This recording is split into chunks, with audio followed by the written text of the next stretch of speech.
had to be there That's to great. appreciate it. That's great. There's nothing like a home cooked meal. Good stuff. Do on a Friday night. Yeah, exactly. I keep forgetting it's Friday. Yeah, I know. Days go by. It's weird. How's everyone doing here? I think I've met most of you, if not all of you. Alan, Brad, Catherine, I think we met at a meeting or? Yeah, we met briefly. The GBM, yeah. Yep. Nice to see you again. Yeah, nice to be here. Nice to have you back. Yeah, happy to be here. Yeah, thank you. Thank you again for coming on. Sure. We all appreciate it greatly. Yeah. What have you guys been up to during the pandemic to keep yourselves active physically and mentally? We actually just recently challenged each other to do kind of like a workout type deal, like a weekly workout challenge where we'd get the 150 minutes every week. Huh? And I think a few of us did running, a few of us did HIIT, a few of us did like pyramid workouts. Yeah. And that was a pretty cool experience. We talked about it last week on our podcast. Oh, very cool. Good, yeah. Good. You're doing that live? You're able to track each other, like with a personal device, or just? We're not that high tech. Nice. Some people are. We're taking everyone's word for it. So. Right. Yeah, we are logging our progress on an Excel sheet, but. Okay. Yeah. Good. Be on the honor system. Yeah. We got some friends up in the Northeast in New York and New Jersey, and they can get pretty competitive, and they try to track each other live. And there's some neat stuff out there, but you gotta make do with what you can. Keep yourself healthy physically and mentally. Yeah, definitely. It's definitely important right now more than ever. Yeah. So yeah, what's up? What do you want to talk about? You talk about that actually, if you want. Yeah. So you have something else on your mind. So we were kind of going to start. We'll start with our introduction, I guess. So hello, everyone. Thanks for tuning in intentionally or even just stopping by to check out this podcast. We're UCSD EIM, which stands for Exercise is Medicine. Both our organization and this podcast's purpose is to raise awareness about exercise and nutrition as a means of maintaining health and preventing disease, which includes COVID-19. And we also aim to promote professional interest and development with a focus on the various careers of sports medicine. And just to be clear, the information we talk about today is for entertainment purposes only. We are not medical professionals. Well, Dr. Vitale is, but none of the information that we speak about in this podcast is to be misconstrued as medical advice. Yes, very important fact. This is for education and entertainment and as a means to stimulate everyone to go out and seek medical advice and get yourself educated medically or otherwise. Yeah, exactly. So I think where I want to start off is kind of at the beginning. So like the origins of Dr. Vitale. So yeah, where did you grow up? What was it like? Yeah, it's great. You're from the East Coast, right? You talk all day. Yeah. Yeah, my origin story, so to speak. Not that exciting. It's not a movie movie material. So yeah, I grew up in the Northeast, actually on Long Island, New York, on a coastal town, kind of in the middle of the island on the north coast. Grew up, well, sort of like San Diego during the summer months, but then obviously it gets pretty cold and rainy and a little bit snowy in the winter too. So I don't know, it's kind of hard to say where my inspiration started in terms of becoming a doctor. Probably I would say is high school, where it really started to become more apparent to me. I mean, I did a number of sports in high school, not all that well because I kept getting injured. I played football, I did wrestling, I did soccer, I did cross country, track and field. It was actually a lot of fun being in New York. I got to go to a lot of races at some famous New York City parks like Van Cortlandt Park up in the Bronx, Bear Mountain. If anyone's from New York, Sunken Meadow, which is out on Long Island. But as a result, I got a lot of injuries. I got this thing called jumper's knee. My friend got shin splints, and he was just out and he couldn't run. And I found that fascinating as a ninth grader. Saying, oh, what could happen with running that could just put you on the sidelines? Then I had a couple injuries, not to get too far into my medical, background, but I actually had a spinal injury, a certain kind of fracture that was pretty devastating. and painful, of course. Which started to open my eyes up to the world of recovering from an injury, learning about sports medicine, learning about the rehab of it. So I would probably say it started in high school. Of course, it then continued in college. I guess I didn't get any better at being an athlete.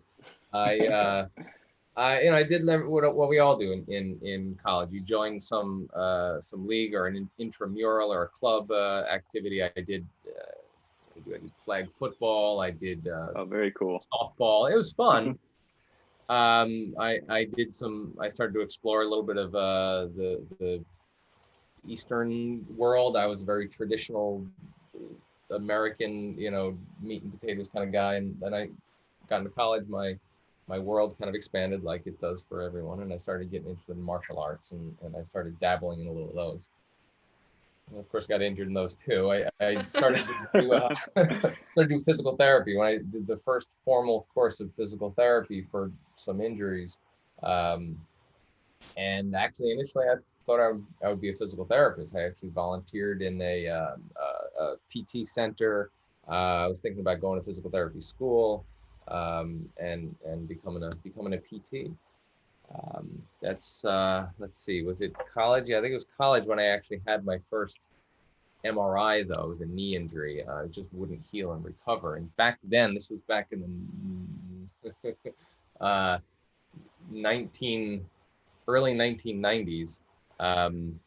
MRI tech was kind of very brand new, and it really wasn't that good, but it was a new thing. And I said, wow, this is so cool. The medical world is maybe a little more interesting than the PT world, for me at least.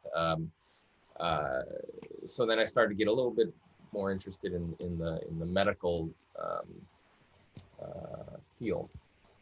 That's probably where things kind of got off the ground. My dad is a longtime school teacher, and my mother was a nurse that then became a nurse practitioner. So I guess it's in my blood, so to speak, if you combine those two, that I would probably go into a medical field and probably be involved with some university doing teaching in some aspect as a result. So that's where it all got started. Very, very cool. So do you think what motivated you in particular was your injuries, or being exposed to physical therapy, or kind of the science, understanding the science behind it, or? Yeah, in high school, of course, I loved all the sciences, period. I didn't like English and like history, I didn't like any of those. It was clear that science was the road that I was going to take. And I just, being a science guy, the science nerd or geek, I just want to learn about whatever's out there. So that was just inherent. It was just nice to learn about any condition. And if it happened to me, I would want to learn about it. So I got some injuries I wanted to learn about. But it was definitely the experience, the exposure I got being involved in a profession, in this case, physical therapy, on both sides of the coin. One, as a patient myself, but then two, I was a volunteer. I provided care. I helped bring over some hot packs and ice packs, and I got to see a lot of stuff and a lot of injuries, which, by the way, now is a lot harder with a lot of patient privacy rules and regulations. It's just so much harder for you guys to get that experience. But if you can, that was definitely it, where I said, oh, this is cool. This is what I want to do for my life. So yeah, you can only get so much from books and, well, the internet. You got to get that experience. Yeah, absolutely. Oh, go ahead. Sorry, I had maybe it's too specific to me, but I had a question. Like, you said that you were interested in physical therapy because you were obviously volunteering there, but then you said you had an MRI and that was what pushed you to pursuing a doctorate degree. Because I'm sort of in the same boat. I'm volunteering at a physical, well, actually I was when I was in San Diego, but now I'm home because, pandemic. Gotcha. But yeah, I was volunteering, and then, I've weighed the two, and maybe I'm in a similar position as you were, but what really pushed you that way and away from physical therapy? So probably for me, it was a little more the science of something than the more hands-on treatment aspect of it. This was back in the early 1990s, that physical therapy wasn't all that advanced, and it's certainly not the profession that it is now. It's amazing now. Everyone's getting doctorates in physical therapy now. It's an incredible profession to be involved in now. But if you go back Oh boy. So 20 years, in time. It was a little more just the interaction, the hands-on, the one-on-one, and the treatment of a patient and a condition, which was interesting to me, but I was still wanting to get back into the science of it and seeing an MRI, seeing anatomy in 3D for the first time, because I had no idea, what that was. I hadn't taken an anatomy course yet. That was so fascinating for me. And it just kept calling, so to speak. It's just one of those things. So that's how my path kind of veered. I hope to get an epiphany like that. Hopefully it hits It'll me happen. soon. There'll be something. Just keep getting out there and get experiences. You read as much as you want. Great. Click on lectures and podcasts and videos, but getting that experience is second to none. Which now, I mean, everyone's hands are tied. Gosh, it's hard now. What are you guys doing to stay involved? I'm curious. Can you get any experiences, or everything is shut down for you guys, at UCSD or wherever you guys are? I mean, for the most part, my volunteering got shut down. My lab got closed, but I think we're reopening soon. Yeah. I'm still able to work like remotely as a medical assistant, just like a little bit, but that's about it. That's good. So it's hard. It's really hard. I know, and I feel bad for all the upcoming grads that are looking for a job. Never mind applying for secondary or higher education. They're having trouble. Yeah, my heart goes out to you guys. Keep it up. Well, thank you. So, what type of medical school applicant were you? Yeah, great. So when you eventually decided in college, right, that you wanted to go to medical school? Yeah. So again, this was 1996, so 2006, 2016, 24 years, I guess, when I put the application in. It was a little different ball game back then, but still the core tenets are there. It's still there. You got to have, your GPA, you got to have, et cetera, et cetera. I was your average, fairly well-rounded applicant. It is actually, if you want to talk about this, I don't think I'm giving away any trade secrets, but I've been involved over the years with NYU, where I went to med school, with UCSD, not with any power for decision making, by the way, in case anyone has interviewed with UCSD. I don't make any decisions for getting you into medical school, but I'm in the realm, I'm in the world. Some things are similar, some things are a little different now. But when I went to med school, it was just be well-rounded. You have no idea if you're getting in. There's not as many medical schools back then as there are now. There's still tons of applicants. There's probably more now. So just do one of everything was kind of the mantra back then. And that's what I did. When I finally became serious for medical schools, when I was realizing I was able to maintain that GPA, because you just don't know first year in college and second year in college. I was lucky in my first year because I actually was already taking some AP classes in high school, and then I ended up just retaking them in college. So I was able to keep a high GPA. Already solid A's, right? Yeah, I was taking the class the second time. So first year was easy. I don't want to say that because college is hard. But the second year, when I started taking some of the more upper level biology and chemistry classes, and I was able to maintain that upper 3-ish GPA that you want, of course, as close to 4 is better. That's when I realized I could probably do it. And that's when I dove in and said, all right, I need one volunteer experience. I need one research experience. I need one, service experience, this or that, just to make sure I was well-rounded. I had looked into my life profile, if you will, and I had realized, well, actually, I've kind of been doing that. I had volunteered for Habitat for Humanity, if you guys know what that is, where you're building houses for the homeless or people in other situations. Back when I was in junior high and early high school, before I even knew what was going on, I had volunteered for an ambulance. My local town's ambulance team, just because it was a lot of fun, and then because I had a parent who was in the medical field, it was just a relatively comfortable area for me. So I realized I kind of had that. I said, oh, gee, maybe I am meant for med school. One thing I didn't have was research. That was hard because I'm already kind of behind the game compared to everyone else. I didn't really have a research experience, so I just looked around in my college, and back then, and this still holds true now. In fact, it's even more true now. As long as you had any research experience, that counted. A lot of my classmates had real hardcore medical experience because back then you were able to get right into the hospital and run blood to labs and interact with patients. And I did a little bit of that, but my, basic science bench research was in plant biology. Oh, wow. I was doing like chromatography. I remember just seeing the colors blend and just doing all these weird things with chlorophyll, and completely not useful for my career, but it was a research experience, and any research experience counts. So that was my application. I was just one of everything with a good enough GPA, good enough MCAT, where I was just kind of fairly well-rounded, or so to speak, a fairly polished application. Nowadays, it's well, it's a little different, but it's also the same. You want me to talk about that? Some of the points. Yeah, that would be great.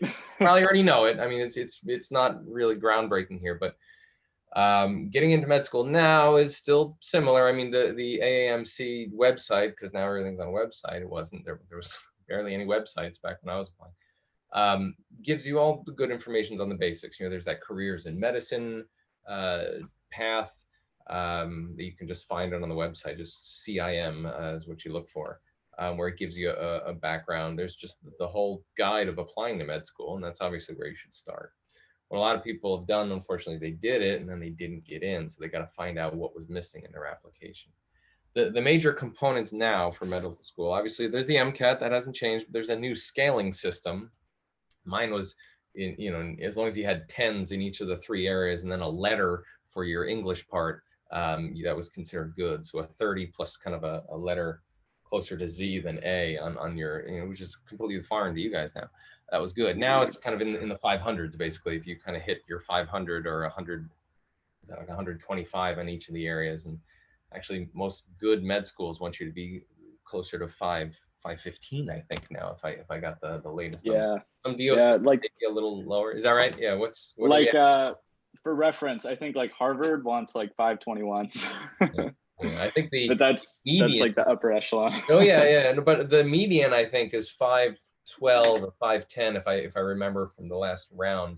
So if you can get a little above so. like 515, I think you're good. Now it's different. We just had one interview back then. It was one person, and if you got lucky and hit it off with that person, you're able to have a good conversation. You were lucky.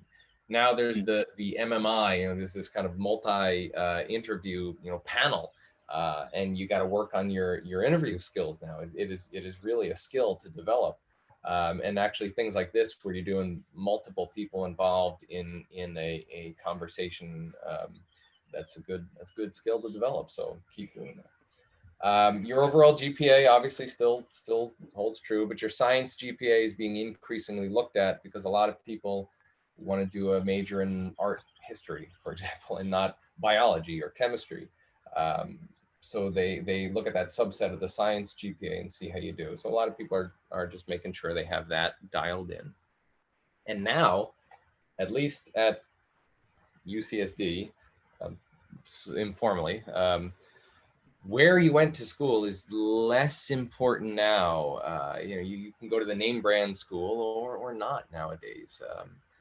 Certainly one thing that is, which is the same thing in all other states, is that California and New York and a lot of others, they do give a slight preference to California residents. So in case you are applying, if you're a resident of California, you may have a little more weight to your application. That hasn't changed as much. Okay. A little slight preference is what they say, and they want that. All states want kind of their homegrown folks, so to speak. So they give you a slight preference. But then this is where it gets very gray. So each school generates just a final number based on the components of your application that you're graded by. Most schools, if not all schools, have some minimum threshold, but each school has their own priorities and weighting system in terms of what they deem important for their school and the experiences that their students get in their curriculum.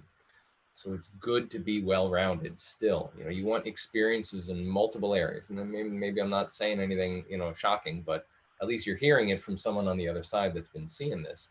So you want that breadth of experience. But schools want to see some kind of depth, at least in one area. You know, so it's kind of like that T model, right? The breadth of experience of a lot of things in mild detail, but you're well-rounded. Plus, at least showing that you have the capacity to go far, to some commitment, to follow some dedication. So that depth of experience. So you want to have that T model in your mind. But what it is doesn't matter. It really doesn't matter. If you dove into plant biology, fine, that works, good. And I remember talking about that on one of my interviews because the guy just happened to like plants. I don't know, maybe he's a gardener, who knows? You know, but if it's in something else, great. It's a representation of your commitment, because med school, you're going to be, you know, tested. You want to have that that track record. And then lastly, having some experience close to, if not in, a medical system is certainly valued. But many students just can't, like we were talking about, just can't get close to that nowadays with patient privacy and the HIPAA regulations. It's very hard to shadow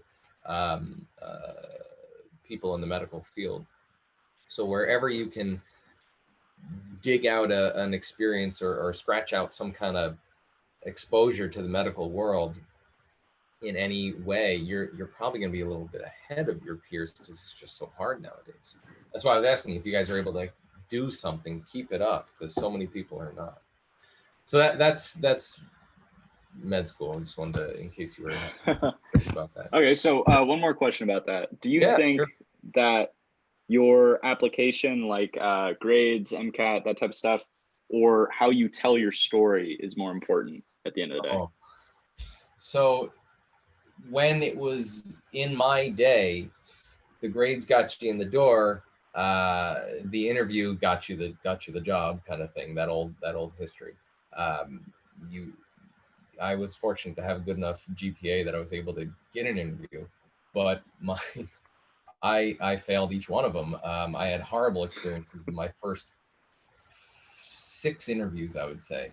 And then the 7th one went well. The 8th one was like a slam dunk. I was just horrible at it. I didn't have any experience. And unfortunately, I got in. I'm very happy about that. Yeah. But now you have this kind of panel, or I mean, every med school is a little bit different, but you get interviewed by multiple people. And sometimes you just don't even have enough time to tell your story. You have this great, polished, ready to go statement about your whole history and why you're so passionate about medicine, this and that, and your time's up already. Because they're already grading on all these other things. Like, well, let's look at the rest of his application on this piece and this piece and see how he goes. And as long as you don't completely mess up the interview where you look like you're someone, I remember one of the interviewers would say, this is a guy I don't ever want touching patients. We're not having him in. You can get that answer within like 3 minutes of talking with someone. You know, if they're ready. There's not as much in terms of failing any one interview, because there's so many other ones you know, going on. So it's a little different world than what I was involved in. But practice. Yeah. Okay, definitely. So you completed your MD degree at NYU, correct?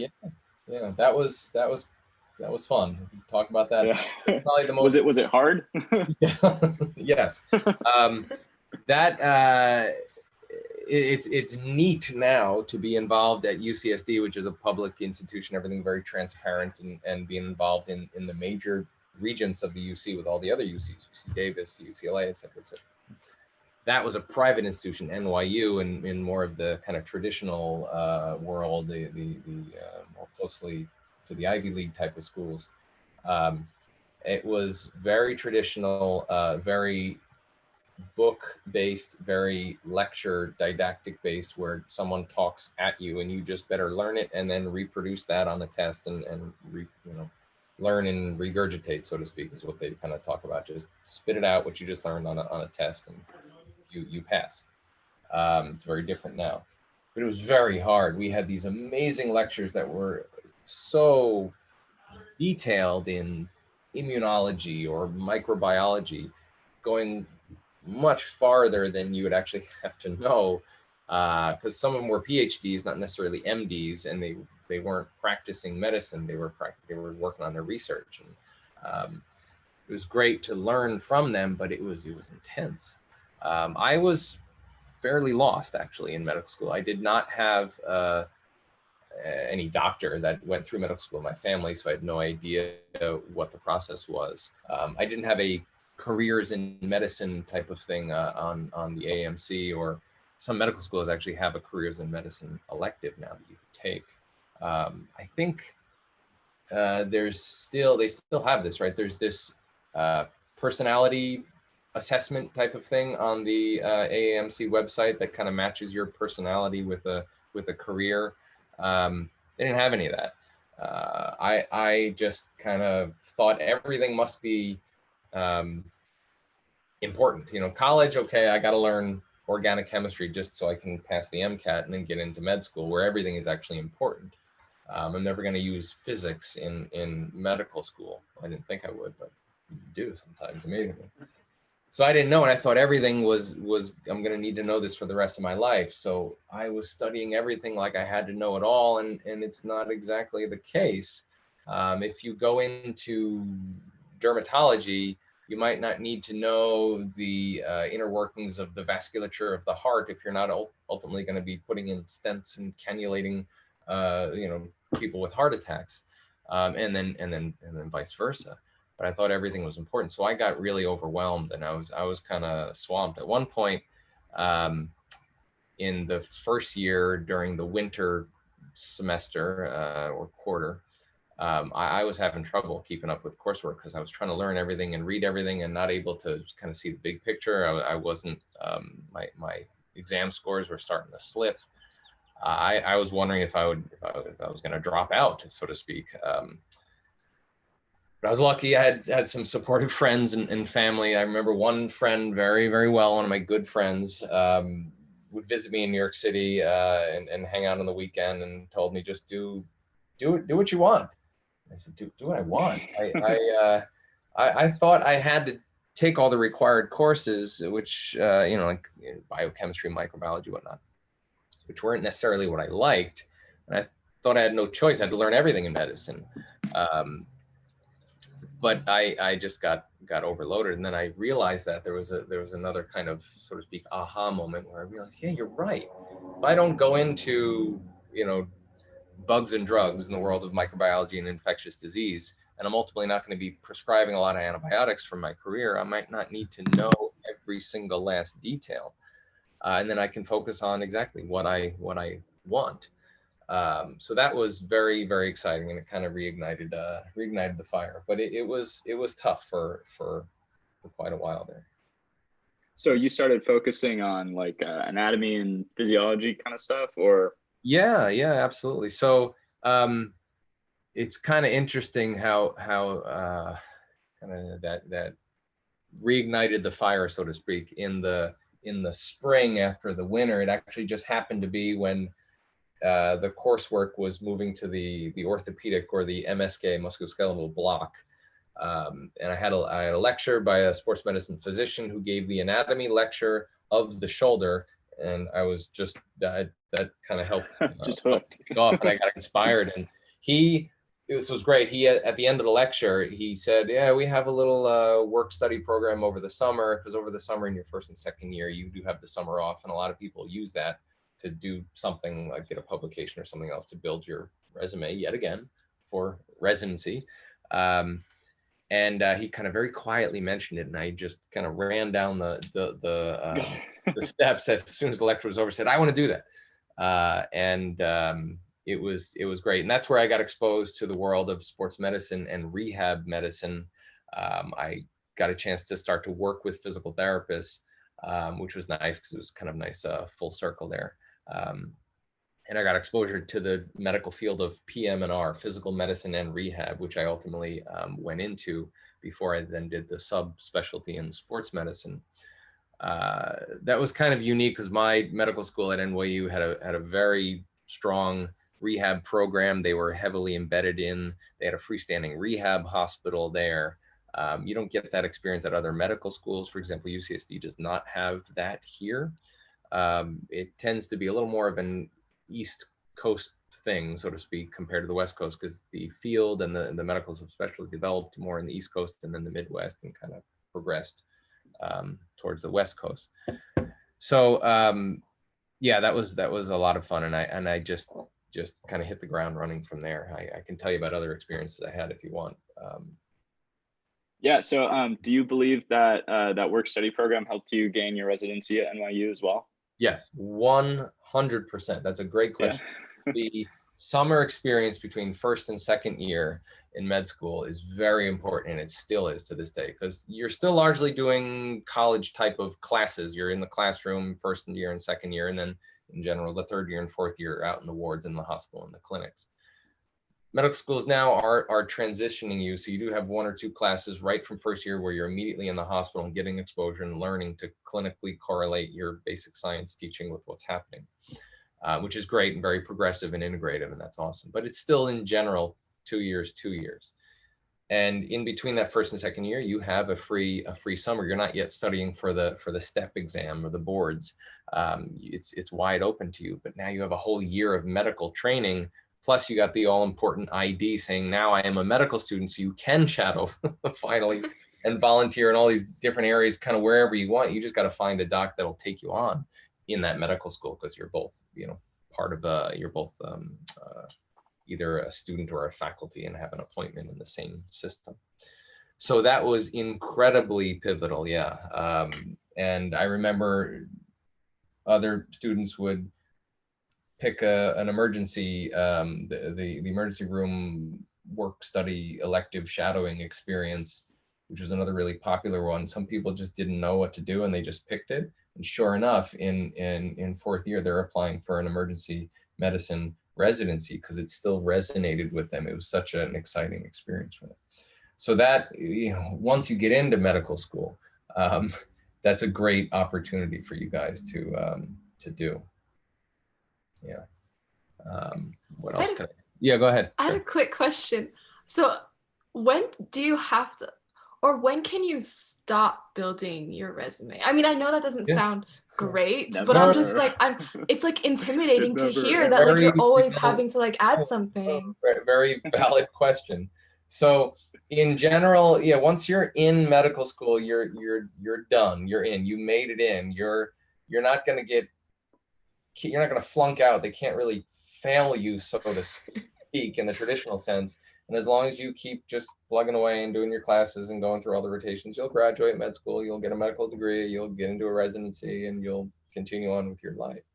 It kind of depends on what you want to do with your life, because there's gradations of everything. Some people want to hang up the shingle, so to speak, of their own private practice in some town where they live in or wherever they're from, where it's just, so-and-so MD, PC. Sometimes you see that where they kind of make their own business, where they're just a one-person business. And that's all you need. You just need your degree and your license and you're done. Some people want to go into, become a medical scientist, so to speak, be an MD that does research just because they're fascinated by that. For that, you're going to need a few more experiences. You can't just go from your local town to suddenly being involved in NIH, projects. But you can do it. You just got to build some experiences. For me, I just like to be in the academic world. So I just wanted to be around teaching. And to me, that was more fun than work. So it wasn't really intimidating and stressful and a source of, a tough time. Like, oh gosh, now I got to get this experience and now I got to get this experience. And that's what it should be. It should be something fun and enjoyable. And that's where those assessments, like that careers in medicine option, where you look into what type of fields might sync well with you. Maybe you already know, who knows, but if you don't know, that's a great opportunity, because then it can help you know what you want to do. And then when you like what you do, you know, your work is not work, it's fun, right? As the saying goes. So you end up accumulating experiences that are just fun and enjoyable, and they end up helping you if you want to do something bigger and better. It's probably the easiest way I could explain that, if that makes sense. Yeah. Look for fun and then learn from the fun. Yeah. Do you know, they talk about that, right? You want to do what you love, but you know, if you love Belgian waffles or something like that, and you want to make waffles for a living, that might be kind of hard to do, realistically speaking, unless you're the best waffle maker in the world. You might want to do what you like, not what you love, but also do, you know, find your passion. If you can become passionate about something, even if you don't love it, you end up getting, well, obviously better at it because you're passionate about it, and you kind of build a love for it, so to speak. It's really interesting how that kind of works. So I'd say do what you like. Doing what you love might be shooting for the stars, and you might get kind of disappointed if you can't do that one thing that you truly love. What else? Yeah, go ahead. Sure. So what led you to start teaching at, because you became an assistant professor at NYU, correct? Yeah. So let's see. As I went, I was following your residency. Yeah. So as I went through medical school and then got to towards internship, I ended up, let's see, what did I do? I was doing some more, so to speak, volunteering, because it was fun. It wasn't work, and kind of building my resume. I did that in actually a cardiac stress lab, doing exercise stress tests, because I found that interesting.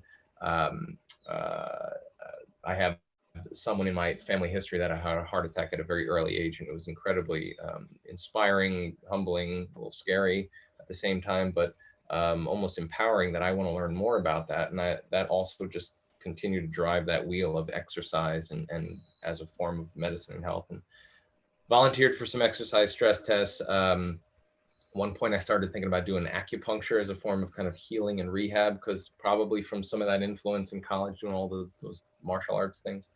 And that started to frame what I was going to do with my life. And I realized, well, I still like the science of things and the learning of how acupuncture could help someone, or how stressful do you have to put your heart before you get EKG changes. And I realized I still like the learning and the science and the teaching and the academic world. Not so much I want to find out the missing DNA sequence of this and that, which might be more obviously a research pathway.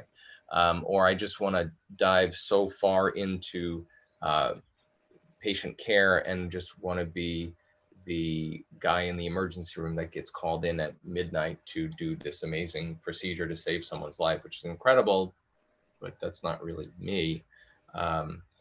So my medical school experience still kept building the street or the pathway that I was going on towards academics. When I got into internship and residency, which was still at NYU, it was obviously heavily academic based residency. You can do residency at more local private medical centers where they have amazing doctors. You get incredible education and a residency experience. But if it's affiliated with a university, you're obviously going to have an academic flavor to it, where your attending might teach you about some disease, but then say, this is an interesting case report, let's make a poster about it and present it at a conference. And then you get shipped off to New York or Florida or Orlando, wherever you're doing, and present a poster if you like that. And that was actually awesome. I remember doing that. That was a lot of fun. Going to conferences and meeting other people and learning about what everyone's doing. So that kind of just continued to steer me towards academics and stay on board at NYU after internship and residency to be an attending there, and be part of the academic faculty there. Very cool. So we do have a oh yeah, go ahead, Alan. Yeah, we had someone comment when you were talking about residency, asking if it's really difficult to match with the residency at the end of med school. Yeah, great question. So that's changing. They're trying to make it a lot They're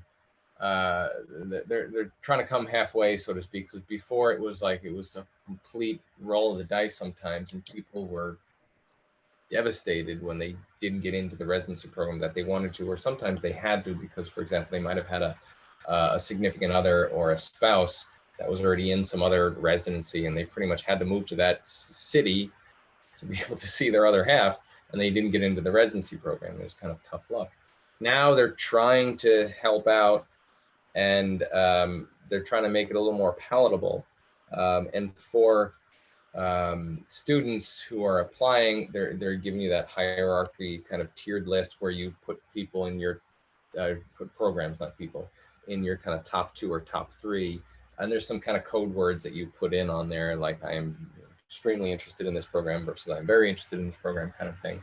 And you can send letters to the residency programs to convey just how much you want to go into one program versus other ones, which the residency programs know are your fallback or your safety schools, so to speak. Because it's the same thing in medical school. You apply for Harvard, knowing that you might not get in, whereas you might apply to a lower level school. I'm not going to name anyone because they're all good, all medical schools. But not everyone's Harvard, whoever the #1 school is these days. It's the same thing with residency programs. So you can list things and then they'll list you in terms of how much they like you. And then there's this really neat complex math that goes on where you kind of end up getting satisfied wherever you end up landing. It's much more complicated than what I just said, but at least it's a way to make it a little easier. That one I don't know much on. I'm not involved in match day and matching. I have reviewed residency applications, and it's just the same as med school here at UCSD because I'm employed in the Department of Orthopedic Surgery, working in sports medicine, so I review the applicants that come here, and they are amazing. Man, oh man, it's incredible what you guys can do these days. It's probably because UCSD is in California, and a lot of people want to go to California. Not everyone lives in California. They want to live there for a couple of years of their life. And of course, you had to pick a colder Northern California versus sunny Southern California. A lot more applications end up going down to LA and San Diego. And then our chairman for, I can't remember how many years, who's now the dean of the School of Medicine, Dr. Garfin, he was an incredible beacon, so to speak, in orthopedics that everyone wanted to come to the program here. So we see some impressive applicants, and it's just like medical school in terms of that sense for one of the real top tier programs. But you'll get in. It's just there's tiers is basically what I'm trying to say. So good question. So what did you do between your time at NYU and coming out here to UCSD? So you were on the East Coast for a few years, right? Yeah, awesome question. Yeah, you're good stuff. So I started out as soon as I graduated in the middle of New York City. I'm graduating residency program, looking for a job, and in New York City, it's competitive, fast-paced environment, and you might not be able to find a job. You kind of take the job that you can get really in New York City sometimes. And I took that. The job that I had was actually in the hospital, not in outpatient or in clinics, but in hospitals, and doing a rehab residency and having a rehab hospital. I did some work there. I gradually grew into the outpatient world over a number of years as I was able to kind of dig in, so to speak, and move through the system at NYU. I started doing more of what I liked. I didn't necessarily, I started doing more of what I liked. Then I started to get a little more experience in private practice. I found this incredible, gosh, I love those guys. I hope they're doing well. Office in Midtown, New York City, where I was doing all outpatient. And then I was starting to see a lot of sports medicine. In New York City, there's a ton of marathon runners. Man, I had no idea how many there were. Obviously, New York City Marathon is world renowned, but there are so many New Yorkers that love marathon. So I saw a lot of sports medicine injuries, a lot of marathon, a lot of endurance medicine, exercise, physiology type of stuff, which is of course right up my alley. So that was good. And then I also saw, being in Midtown New York City, right next to Times Square area, a lot of performers, a lot of theater people, people going for Broadway, people on Broadway, off Broadway, ballet dancers, and incredible pathology of the ankle and foot and knee. Man, these dancers push through a lot of injuries, a lot of pain. And it was fascinating to see that. And it just continued on expanding my experience in sports medicine, and just continued on. On a personal level, I continued just like I did in high school and in college and then in med school, doing various different sporting activities.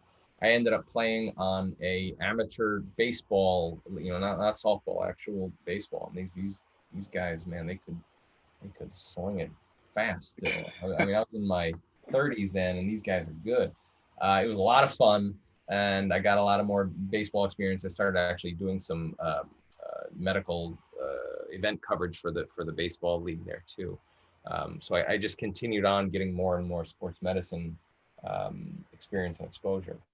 What drove me to come here was just more of a personal story. My wife and I had kids, and we had long talked about raising our kids in, as everyone else does, beautiful, sunny Southern California, rather than the high stress, fast-paced environment in New York City, which is great when it was just me and my wife. But then when it was me, my wife, and kid number one, it became harder. Me and my wife, kid number two, it became very hard for us. We didn't have a huge extended family living in New York City to kind of help us. So we had talked about that for a while, and then eventually we just kept pushing year after year. We started to continue to look, and then eventually I was able to find my way to San Diego. That's how I ended up getting here. So you said you worked at like a private practice? Yeah. Before? How does that differ from like working at hospitals? Yeah, very much so. Very, very much so. So private practice in New York City is it's intense. It's the business of medicine. And I had no idea. I just loved doing the outpatient and seeing the sports medicine that I wanted to do more and more there. And eventually I was able to just work there full time.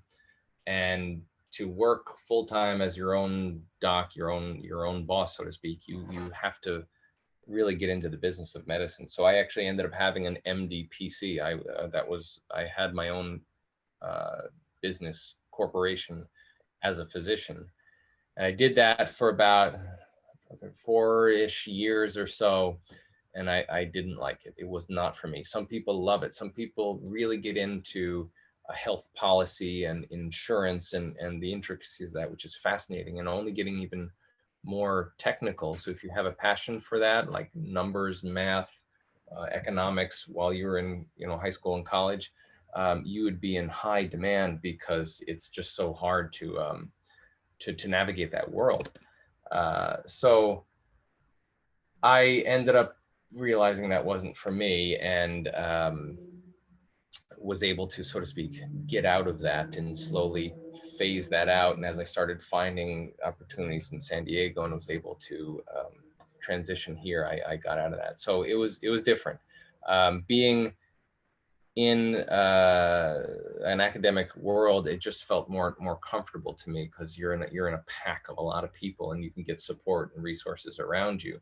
There's a little bit more red tape, so to speak, working in an academic environment, because you go to some more meetings and you're on the faculty. So you go to faculty meetings, and there are certain committees in the hospital that you help out with, which is incredibly rewarding and wonderful. But it's not as much where you just go to work and go home when you're working for yourself and by yourself.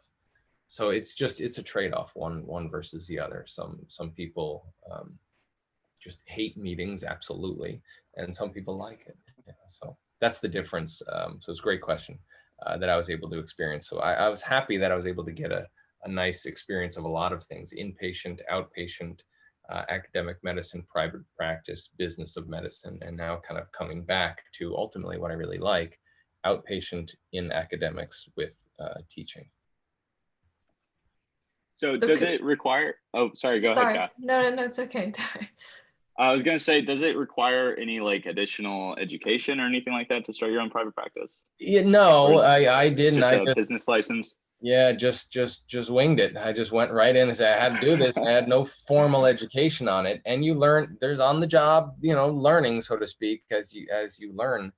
The nice thing about some of the quote better programs in medical school, internship and residencies, they're starting to teach that now, which is great. You start to learn a little bit more about health policy in the business of medicine, which is a nice plus if you can find that. But you could find that now. Heck, there's a lot of stuff online that you can learn about those things. So I just kind of learned it on the job learning.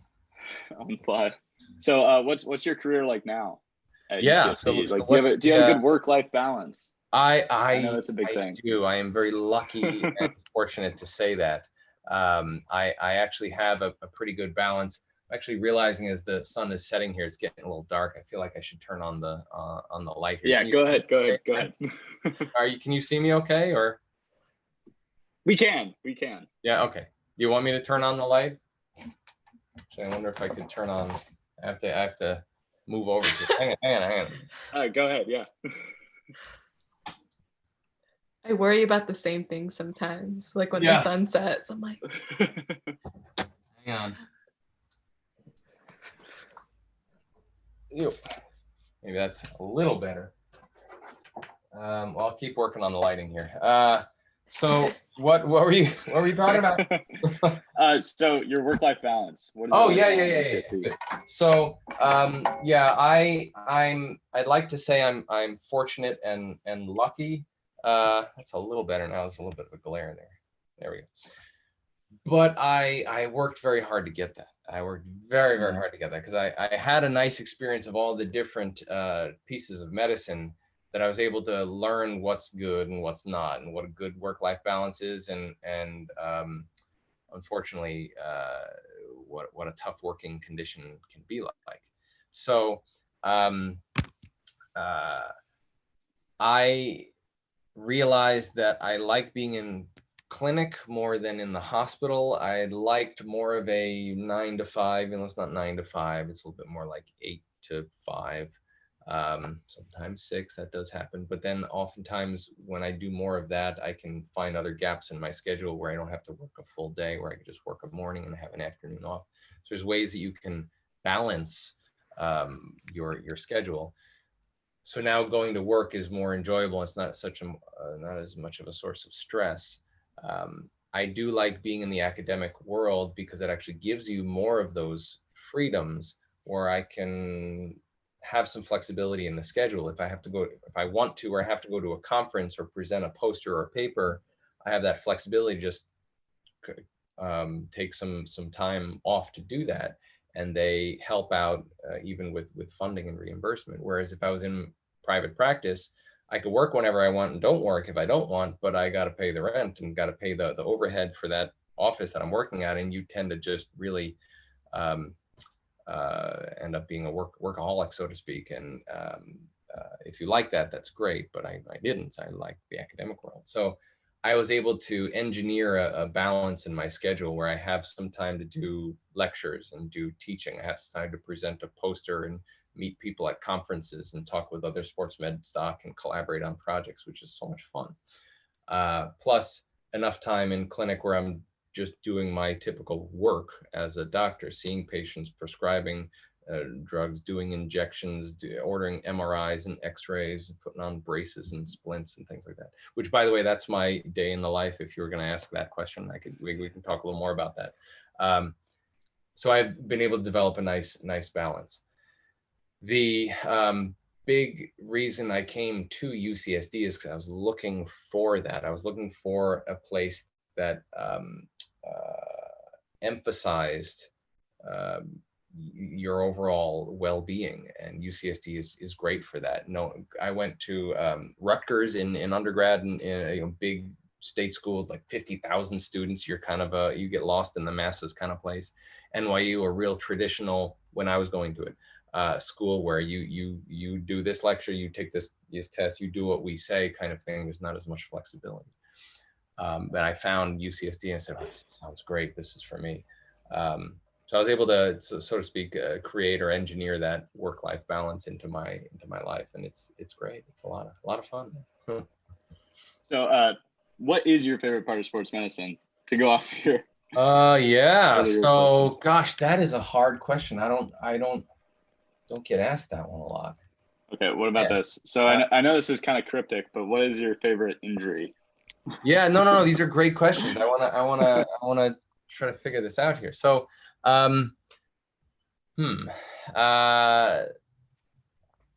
let's see. So in terms of injuries, you tend to go by body parts a lot in sports medicine.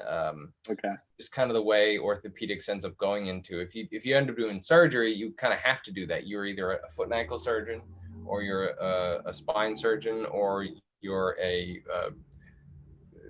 hip or knee, et cetera, et cetera. When you're doing office-based orthopedics that I do, and a lot of non-surgical procedures in office, you have the luxury of seeing all the different body parts, but you end up enjoying some more than another. I definitely like the shoulder and the knee. Those are my two definite ones that I'm fascinated by. Shoulder more because of the biomechanics and the kinematics of the shoulder joint and how the fascinating interplay happens. And once you learn it, suddenly everything makes sense. A lot of times people have shoulder injuries and they get an MRI that completely does not correlate to their injury, and they get treatment for that and they don't get better. Whereas if you figure out what's going on, learning a little bit of a combination of anatomy and biomechanics and physiology, you can figure it out. So I like that, and that's more the science of me. I like the knee because I've injured it so much myself and know about it, and I know it on the patient experience side of it. And I know about a lot of different injuries. Oh, I remember when I had that one. Oh, I remember when I tweaked that and this and that. The knee is a rewarding joint in orthopedics, so to speak, in the sense that this great sports medicine doctor that said this at the baseball conference for all the major league baseball players. He said, you take a history on the shoulder and you examine a knee, which doesn't really sound like anything, but the key to the diagnosis in the shoulder is the history, learning about when does it hurt, how does it hurt, what position did it bother you when you fell on it, did you fall this way or that way? But the knee is so hands-on, it's more the physical exam and those kind of magic things that the sports med docs do when they twist your knee this way, that way. Oh, I know exactly what's going on, it's this or that. The knee is kind of satisfying in that you have the exam piece, which is starting to disappear in modern medicine. Everything's just going straight to tech and imaging and MRIs. And even now there's all these other advanced technology that I don't even know yet. But the good old fashioned physical exam still holds true in the knee. So that's my little answer on what injuries. It's more body parts than injuries. And then the other question, what were you saying? Because I think we're kind of winding down here. What was the other question you said? What? It was what do you enjoy most about sports medicine? But I guess you kind of answered that a little bit. I did. Or, favorite injury, Brad, remember? Yeah, favorite injury. Yeah, it is. I get that's a hard one. It would just be a whole nother hour just to go. Yeah. What I like. Right? Okay. Then we do have a few more questions, just kind of winding down. Sure. So they're pretty quick ones. When did you become part of EIM, of exercise medicine? Oh yeah, it's great. So I've been involved with the American College of Sports Medicine, which is what EIM is, part of exercise medicine, from first year of medical school. There was a conference going on in New York City, and I thought, that's cool. That sounds great. I want to do that, and I went right to it. And that's how I got involved with the organization as a student member, and that was 1997. And I've been a member ever since. Just being part of an organization, you just start getting exposed to all of its arms and branches. And eventually when EIM came around, which was now 2007, it was brand new back then, 13 years ago, saying exercise is medicine. I was like, what is that? But of course, exercise, that fits with my world. So I looked into it. As I started to understand the concept of it and how to prescribe exercise to patients, I started toying with it, so to speak, with different patients over the years, realized it was fascinating, and in the right patient, it literally made a world of difference. It was almost shocking. I remember one one of the first patients I had at UCSD back in 2015. He had chronic pain. He was, unfortunately overweight and had some other medical conditions, diabetes and whatnot, on a lot of meds, and he was just going downhill and downhill. And he's trying every single thing, this drug, this, treatment, this injection. The one thing he was missing, he was trying exercise, he just wasn't doing it the right way for him. And I was able to work with him and talk to him over, it took about 3 or 4 visits to finally start to build that framework for him to figure it out. And then I didn't see him for like 6 months, and he came back, and I didn't even recognize him. It was one of those stories where I'm like, is that you? And he said, and he had a big smile on his face. He said, as soon as I walked in the room, he said, "Doc, I stopped my medications. I'm not on my diabetes med. Clothes don't fit me anymore. They're falling off me. My hair's growing back," kind of thing. I don't know if it really was. He was kind of just saying that maybe. And he hugged me, and I stood there kind of, shocked, and my hands were down, and then I finally reacted and realized, okay, I gotta, reciprocate that. And that was amazing how getting back to the basics, not going deep into the drugs and procedures and surgery, which is still important and vital and needed in medicine, but just taking the step back, from the view from above, so to speak, said, what are we missing in life? So that's how I got involved in it. And then just being part of ACSM, I was on committees. I've been on the medical education committee, just volunteering my services. I kind of just got pulled in literally to exercise his medicine from people, it's just the old who kind of thing. So what are your future goals for exercise medicine? Yeah. Here at UCSD, and like, yep. you're a SoCal lead of the chapter, correct? Yes. So I guess Southern California as well. Mm-hmm. So I'm on the board for the Southwest chapter of the American College of Sports Medicine in the Southwest region, which most of it is, their meetings are just right in LA, Long Beach, Costa Mesa area. So it is very close to home. My goal, really, it's just so hard to do things on a national level. I sat once on a research agenda workshop to help steer exercise medicine. Realized I wasn't doing any of the research in it and couldn't really contribute. It was very hard. So I said, I need to focus on my home, my peeps, my people. So I went right into the School of Medicine at UCSD and said, I can make some changes here.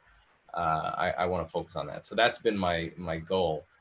It started out with just an elective, not a mandatory class, but an elective in the medical school. And our first class, we had 3 students. And then the next year it went to 5, and the next year it went to 8 and 9. So it just keeps growing as an elective. Then I was able to get 1 lecture, so 60 minutes of medical students' time in 4 years to talk about exercise as medicine, but it's better than 0. If you look at the numbers, and we talked about this, I think, in the GBM meeting, there's only 10% reported of medical schools that provide training and their graduates are confident in doing, talking about exercise as medicine and prescribing exercise as a prescription, just as you would prescribe any other drug. So that's been my push, is to just improve things at UCSD. And then all the graduates at UCSD can go to their internship and residencies and spread the word that way. So that's my goal. Very cool. So one final question. Sure. For everybody listening. What do you do for your own personal health, your mental, physical? Any advice for the listeners? Yeah, is there anything you'd like prescribe us? Yeah. So this is the really timely thing, and we may go over just a few minutes if you don't mind on this one. Yeah, not at all. Because of the pandemic, it has completely disrupted many exercise routines of many people and interfering with their physical and mental health. We all know that exercise, staying fit and healthy is the key to long-term health. In this world that we're living in now, moderate exercise, so not severe exercise where you're doing ultra marathons where it can actually weaken your body, but moderate exercise can actually improve the immune system. So being active can play a key role in surviving, not preventing COVID, but surviving the COVID epidemic. So we all need to get, now more than ever, so to speak, we all need to get out there and exercise. But the problem is we can't, right? Gyms are, we're locked down. We're in lockdown. You're locked down at home, which means we're locked out of gyms. And many people have their set exercise routine. And that's the only way they know how to exercise. They have the machines that they go through and they go from station to station. They have all the equipment, and it's hard for them to switch gears and exercise in a different way. So, you know, so what do? You need some personal strategy, really. There is no one prescription that fits for everyone. The good news is, at least here in San Diego, exercise outside the home has been declared an essential activity in most areas. As long as you have appropriate precautions, you are allowed to exercise. Now restrictions are starting to be lifted and loosened right now, so we'll see where that goes. But in general, at least in San Diego, outdoor is pretty much the go-to for many people, just because we have the luxury of enjoying good weather. Walking, hiking, running, biking, all excellent and usually safe options. You know, it's easy in San Diego. We have so many residential communities interspersed between incredible nature, where we have trails and open spaces, mountains just sitting right in front of you, beach and the Pacific Ocean. It's a little harder maybe in downtown San Diego or in any other city or even suburb, frankly. Some communities have, I think Seattle did this, where they closed the residential streets just so people can walk. And some people closed it so it's single direction only, like if you're a mountain biker, single track, you know, courses.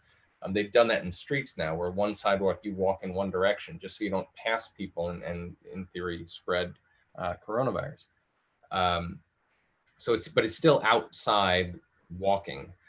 The way to be safe that I've been telling people, if you don't mind me saying this, is, you know, just use your dog on a leash model. Most people have about a 6-foot dog leash. So just imagine if you're walking and you see someone in front of you walking past you, imagine if they have a dog, just kind of stay within that 6-foot bubble so you don't get bit, so to speak, if it was a bad dog.